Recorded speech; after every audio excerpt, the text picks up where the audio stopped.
Terima kasih kami aturkan. Hadirin hadirat, inilah saat yang kita tunggu-tunggu. Adalah sambutan calon Presiden Republik Indonesia, Bapak Haji Prabowo Subianto. Kami haturkan.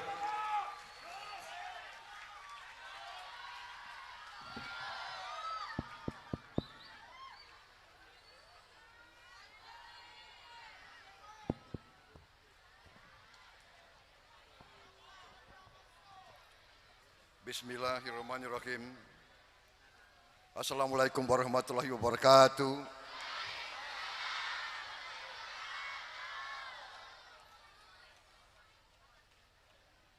Marilah kita tidak henti-hentinya memanjatkan puji syukur kehadirat Allah Subhanahu wa taala yang menguasai sekalian alam. Hanya kepadanya lah kita berdoa dan hanya kepadanya lah kita meminta pertolongan. Kita bersyukur kita masih diberi kesehatan, masih diberi nafas, dapat bertatap muka di tempat yang mulia ini, di Pondok Pesantren Zainul Hasan Genggong, dalam keadaan tidak kekurangan sesuatu apapun. Salawat dan salam kita haturkan kehadirat junjungan kita, Baginda Nabi besar Muhammad Rasulullah Sallallahu Alaihi Wasallam, yang telah memberi kepada kita agama dan peradaban, yang saya hormati dan saya muliakan. Pengasuh Pondok Pesantren Zainul Hasan Genggong, Kiai Haji Muhammad Hasan Mutawakil Allah.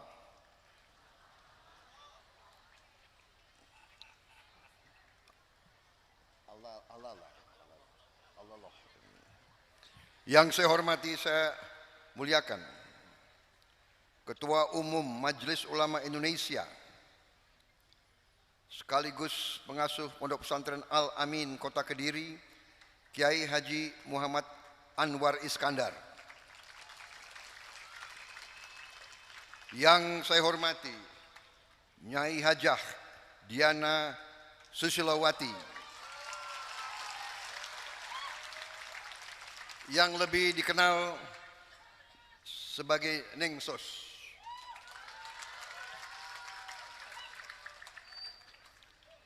Pengasuh Pondok Pesantren Mirqatul Ulum, Kiai Haji Khosin Irsyad. Pengasuh Pondok Pesantren Rofiatul Islam, Kiai Haji Munir Kholili. Pengasuh Pondok Pesantren Bani Rancang, Kiai Haji Muhammad Siddiq. Pengasuh Pondok Pesantren Nurul Qadim, Kiai Haji Baginda Fauzi. Habib Bidin bin Toha, Gus Dr. Muhammad Haris.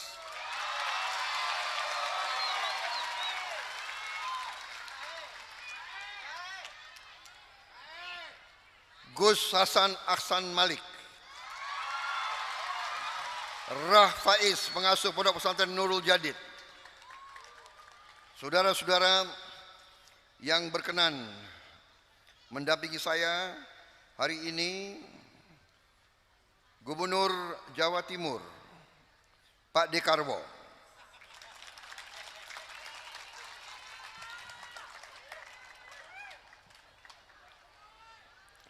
loh, Ibu Khofifah bagaimana? Ibu Khofifah penggantinya. Beliau, Pak D ini sangat dicintai rakyat Jawa Timur dan Gubernur Jawa Timur ke-13. Saya pribadi punya dua angka keberuntungan, Pak. Dua. Angka 8 dan angka 13. Jadi rupanya karena itulah saya cocok dengan Pak Dekarwo.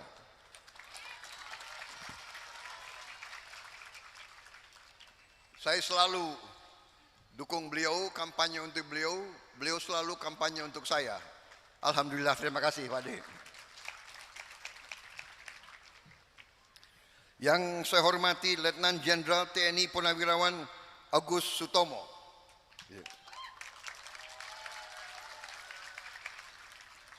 Sekarang dikenal sebagai Gus Tom. Marsikal Muda TNI Purnawirawan Bambang Eko dari Angkatan Udara.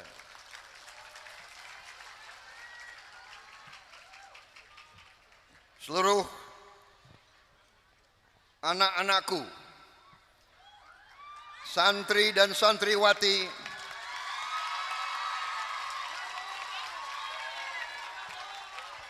yang sekarang hadir di depan saya. Terima kasih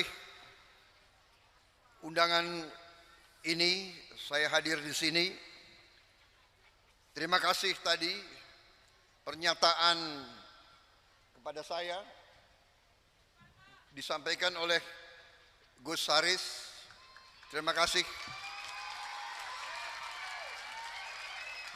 Suatu kehormatan besar, saya dianggap sahabat para santri. Terima kasih. Memang benar yang disampaikan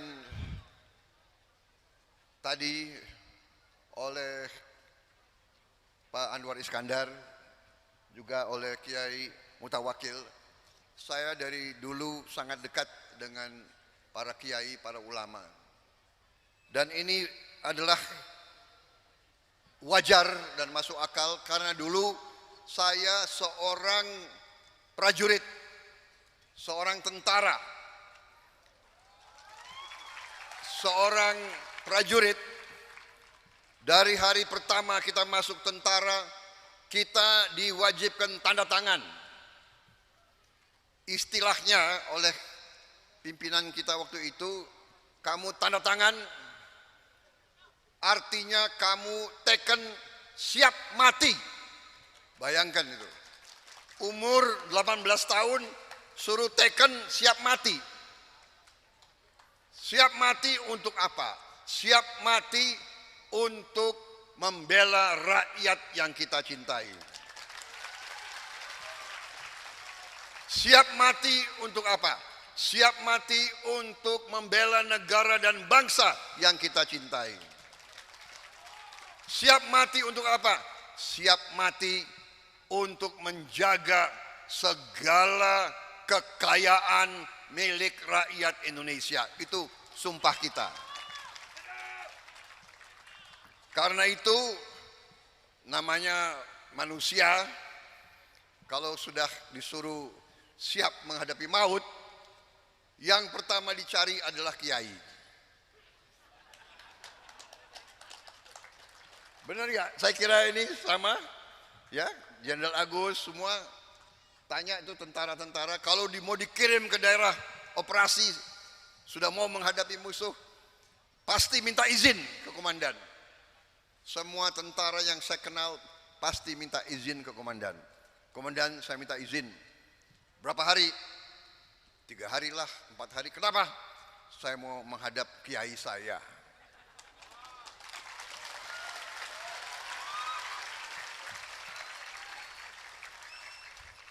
Ini manusia ini, kalau lagi senang-senang, ya lupa kiai.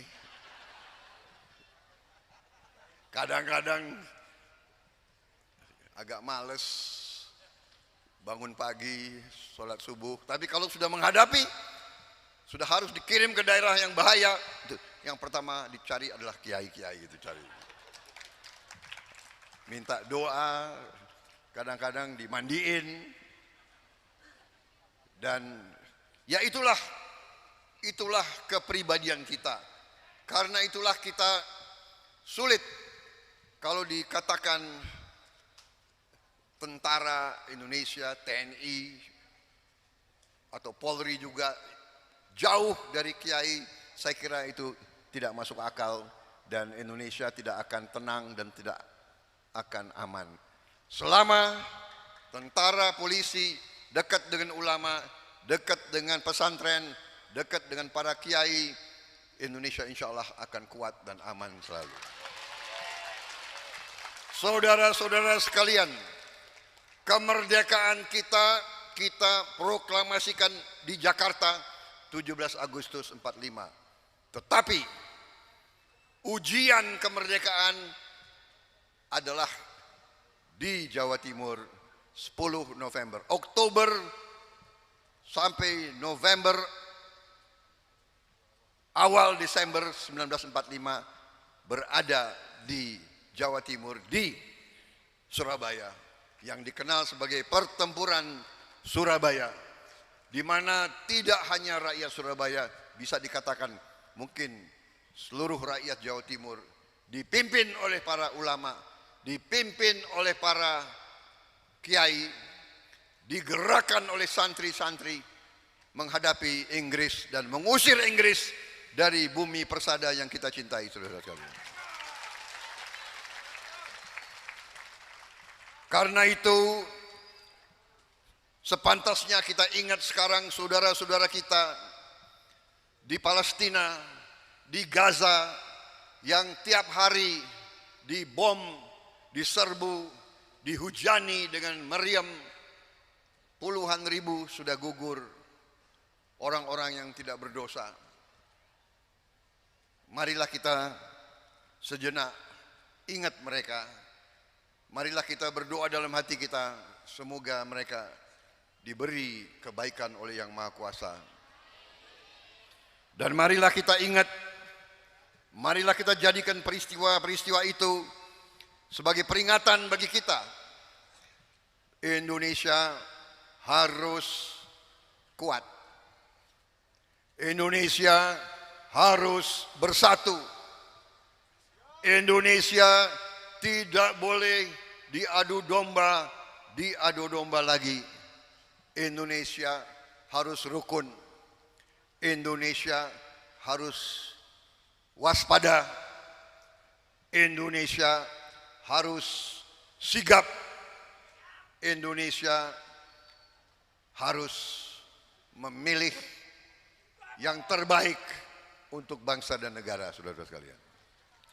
Saudara-saudara sekalian, negara kita sungguh-sungguh menerima karunia dan kekayaan yang luar biasa dari Allah Subhanahu wa taala. Sekarang masalahnya adalah apakah kita sebagai bangsa, apakah kita bisa mendapat pemimpin-pemimpin yang bisa menjaga dan mengelola kekayaan-kekayaan tersebut untuk dinikmati oleh seluruh rakyat Indonesia. Itu masalahnya. Beratus tahun bangsa-bangsa asing datang ke Nusantara ini. Beratus tahun datang Portugis, datang Spanyol, datang Prancis, datang Belanda, datang Inggris, datang Mongol, datang terus berganti-ganti. Karena apa? Karena Nusantara dari sejak dahulu kaya. Dan harus kita koreksi diri, harus kita mawas diri bahwa sering pemimpin-pemimpin kita kurang pandai menjaga bangsa, rakyat, dan kekayaan tersebut.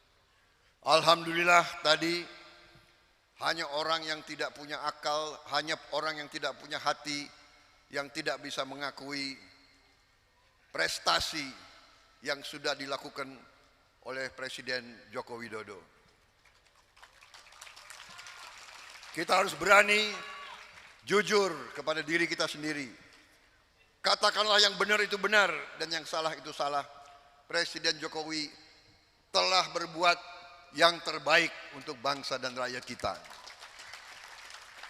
Saya yang pernah dikalahkan oleh beliau 2 kali, saya pun mengakui bahwa beliau berbuat yang terbaik untuk bangsa dan rakyat Indonesia.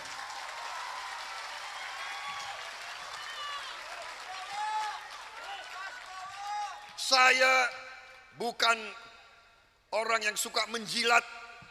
Saya bukan orang yang suka, apa istilahnya, memuji-muji tanpa alasan. Tidak, saya pernah dikalahkan beliau 2 kali. Emang enak dikalahkan? Loh, Anda sekalian ketawa, aku sedih kok kalian ketawa.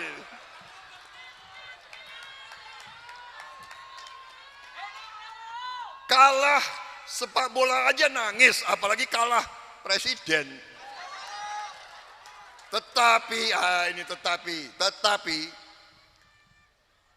inilah saya punya firasat dari dulu, walaupun saya dikalahkan, hati beliau hati yang baik, hati beliau cinta rakyat Indonesia, dan hati saya pun cinta rakyat Indonesia. Jadi tidak ada masalah siapa yang menang, siapa yang kalah. Yang penting cinta rakyat Indonesia. Karena itu benar, di luar dugaan beliau menang, beliau mengajak saya bersatu. Luar biasa. Biasanya kalau yang adigang, adigung, adiguno, kalau menang lawannya dihabisin. Ini bukan, lawannya diajak. Ayo bersama-sama berbakti kepada negara dan bangsa. Dan jawaban saya siap. Saya siap mengabdi untuk negara dan bangsa dalam kedudukan dan kapasitas apa saja yang penting untuk rakyat Indonesia.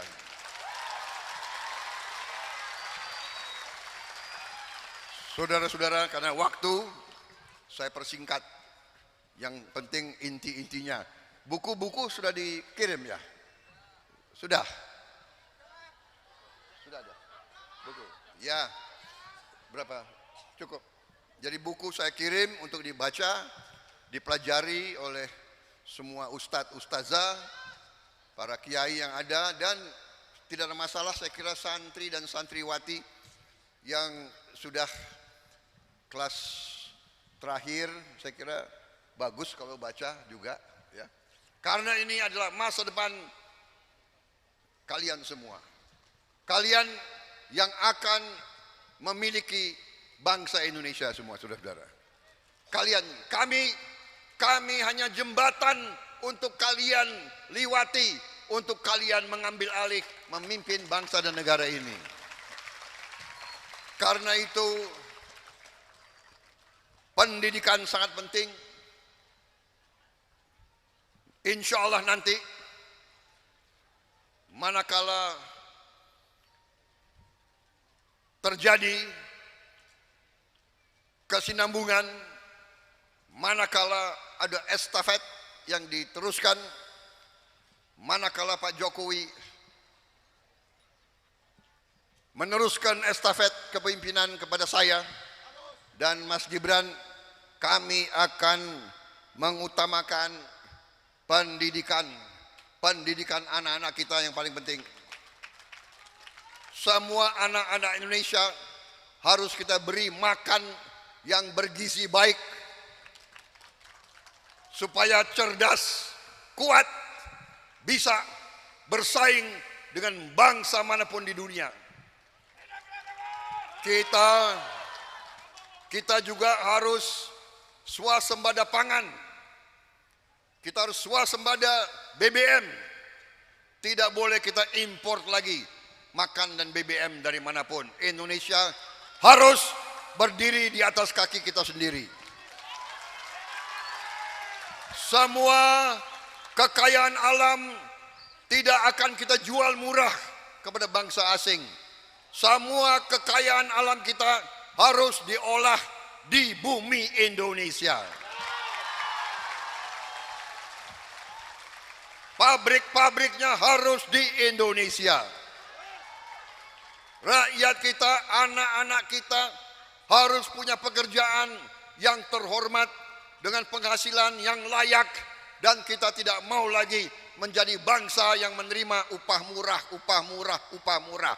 Kita ingin Kita ingin rakyat kita terhormat, sejahtera, dan kita ingin dan kita harus berani menghilangkan kemiskinan dari bumi Indonesia, saudara-saudara.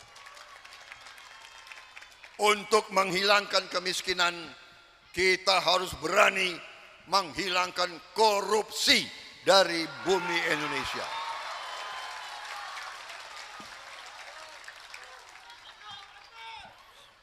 Kita negara yang cukup kaya, saya sudah hitung dengan tim pakar yang hebat-hebat, otak yang terhebat di Indonesia, kami sudah hitung, ternyata Indonesia memiliki kekayaan yang luar biasa. Sekarang tinggal kita menjaga, jangan sampai kekayaan itu bocor, jangan sampai maling-maling terus menggerogoti kekayaan rakyat. Korupsi harus kita hilangkan, saudara. Jangan ngomong korupsi, dirinya sendiri nggak beres. Saudara-saudara sekalian, saya tinggalkan buku-buku saya untuk dipelajari. Ini juga sebentar lagi azan ya ini. Jadi saya mempercepat, saya sebetulnya ingin bicara lebih lama lagi. Tapi saya kira yang penting inti-intinya sudah saya sampaikan. Terima kasih Genggong, saya diterima di sini.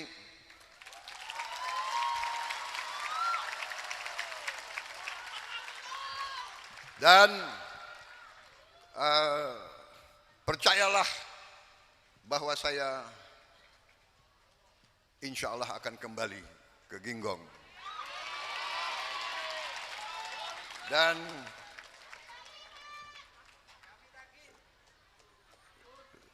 nggak usah ditagih, saya nggak pernah lupa utang.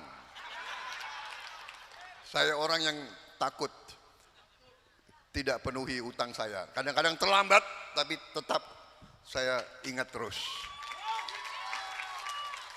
Terima kasih para kiai, para ulama. Islam yang diajarkan oleh kiai-kiai kita, terutama keluarga besar Nadiyin. Islam kita adalah Islam yang moderat, Islam yang sejuk, Islam yang rahmatan lil alamin, Islam yang melindungi semua, Islam yang menjaga semua, Islam yang mengutamakan perdamaian, bukan Islam yang macam-macam. Karena itu terima kasih para kiai, semoga kita diridhoi oleh Yang Maha Kuasa, semoga diberi kebaikan, dan marilah kita berdoa bahwa niat kita, hajat kita akan dikabulkan oleh Allah Subhanahu wa taala. Terima kasih. Wassalamualaikum warahmatullahi wabarakatuh. Terima kasih. Mana semangat santri kesepuh? Prabowo! Prabowo Indonesia! Prabowo! Prabowo Gibran! Prabowo Gibran! Hidup Kang Mutawakil! Kang Mutawakil! Gus Haris! Neng Sos! Saya